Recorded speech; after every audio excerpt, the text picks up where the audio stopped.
For this assignment, we're going to do some data gathering, and remember all that talk about simple random sample? We're not going to do that. We are going to break all of the rules when we collect the sample. Okay? And it's just because it's really hard to do a simple random sample. You would have to list everybody you knew, assign them a number, and then randomly draw numbers and talk to those people, and we're not going to do that. So, each of you needs to take a sample of at least 50 people. Now, you're not allowed to ask anybody in this room. Okay? So you're going to have a day to do this. It might be 2. I don't know. We'll see how it goes. But so you need to start gathering data. So look at the back paper, the back page of this assignment. Well, the third page. So go ahead and rip that off. Okay. So you do not need to turn in your data. What? I don't know. I will never understand you.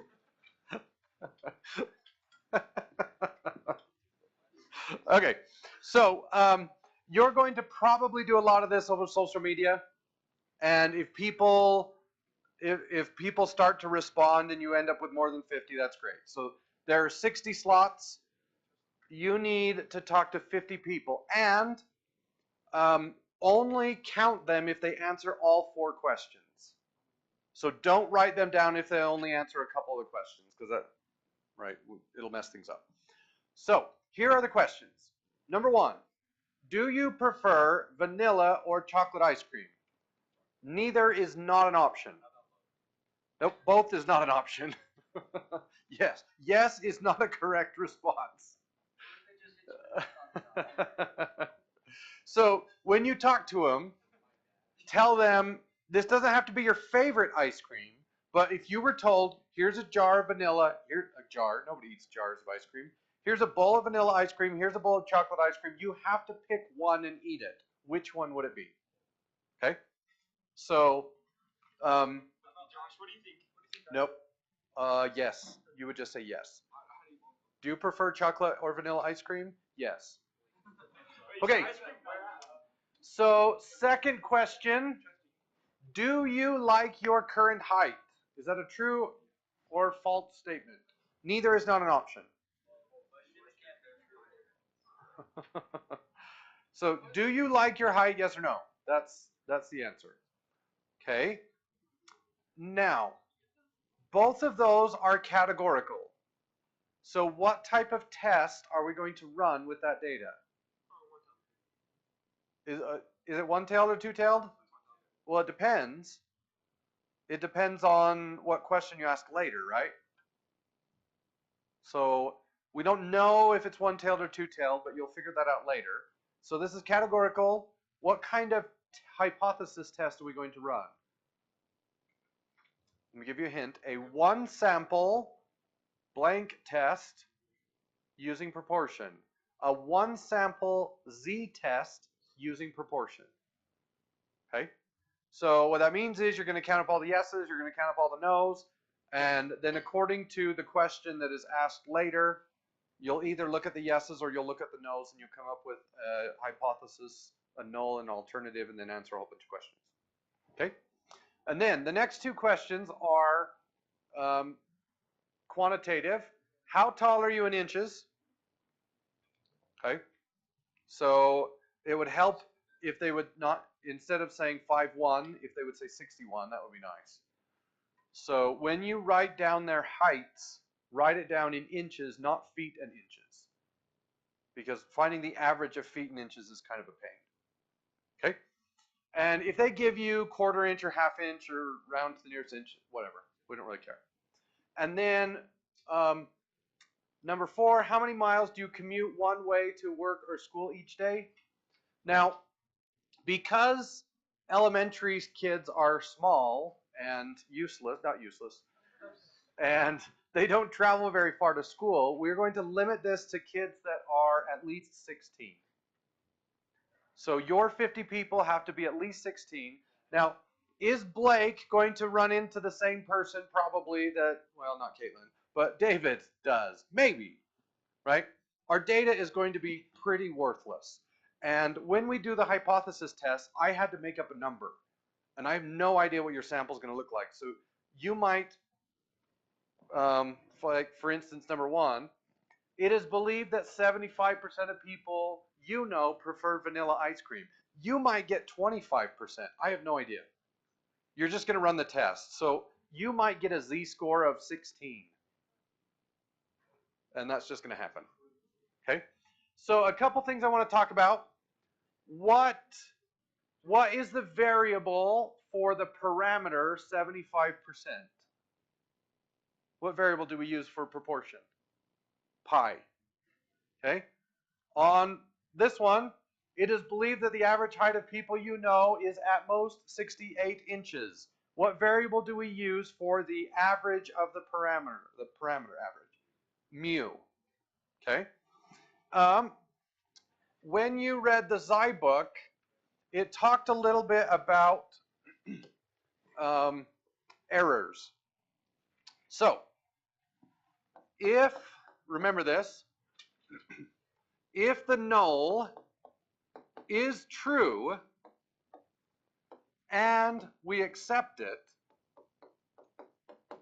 what type of error have we just committed? You're all wrong. It's not an error. If the null is actually true and we accept the null based off of our sample, what type of error have we committed? We haven't. No error, right? The null was true, we accepted the null, everything's good. So what I mean by that is, so my claim is 75%. We will never know if that's actually true, right? But if it is true and we accept the null, we have not committed any error at all. Okay? So if the null is untrue and, oh, I guess I should do it the other way. It will make more sense. All right. If the null is true and we reject, what type of error have I just committed? Type 1. And for some reason, we always do type Roman numeral 1, type I don't know. Math and stats people are really picky. So this is no error. This is a type 1 error. Okay. If the null is untrue and we reject, what type of error have I just committed? That's not an error. If the null is false and our sample tells us to reject the null, that's not an error. It did what it was supposed to do. Okay?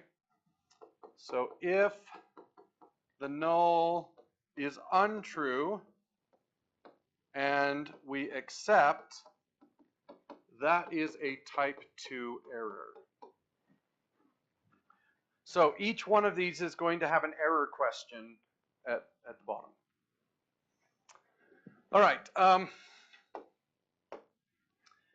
So how are we going, so this will be your sample size. How are we going to calculate the percentage of people who prefer vanilla? Count up all the vanillas and divide by how many are in your sample. That's easy, right? Not a problem. How about this? How are we going to find the average height of your sample? Add them all together and divide by the number in your sample. That's a little bit of a pain, right? But you could do it, okay? How are you going to get this?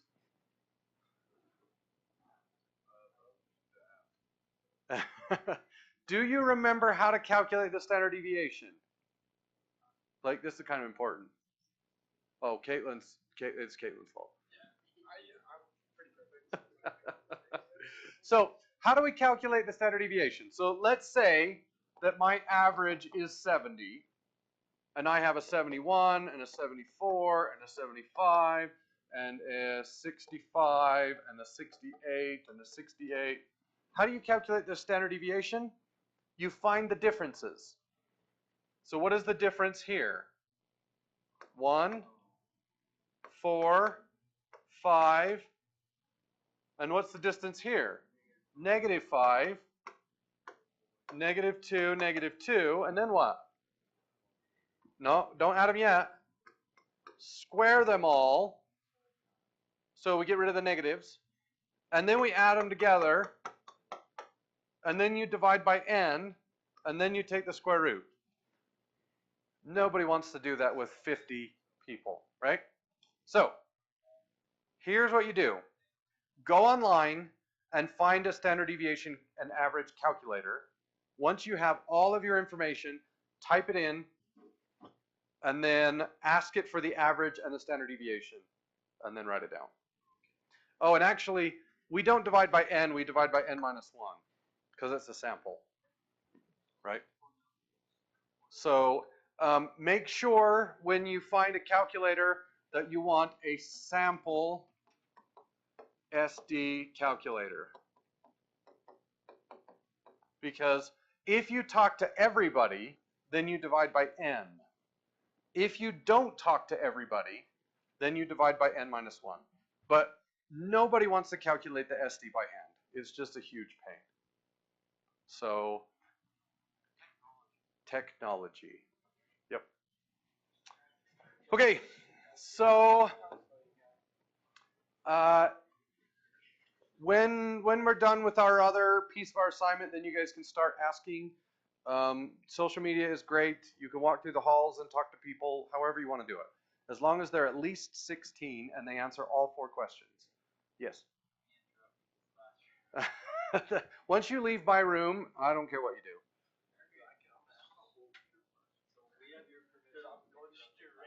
No, you do not. But I am not going to monitor your bad choices. Okay. Let's see if I covered everything. Okay. When you hand this in, there are answers on the back, by the way, but obviously I don't know the answers to your sample. I only know the ones that precede that, and then those at the end. Okay. Any questions? All right.